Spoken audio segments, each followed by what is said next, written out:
Ito ang gagawin ko na Samsung automatic washing machine. So yun ang problem niya, hindi raw siya nagde-drain. So bubuksan ko ngayon ito, baka may mga barang coin.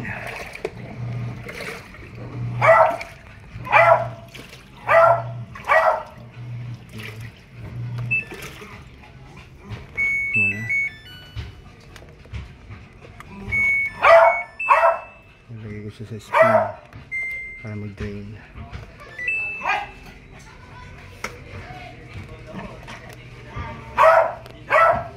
Yan, so yan, meron nga siyang problema.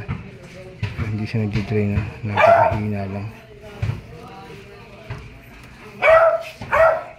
Yan siya, ano, parang gagaihi lang yung ano niya, yung drain niya.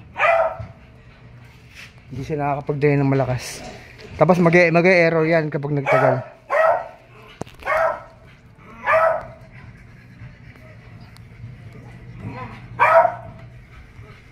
So yun, may problem nga siya. Yung bubuksan ko na siya. Nakabarado ng bariya yung loob.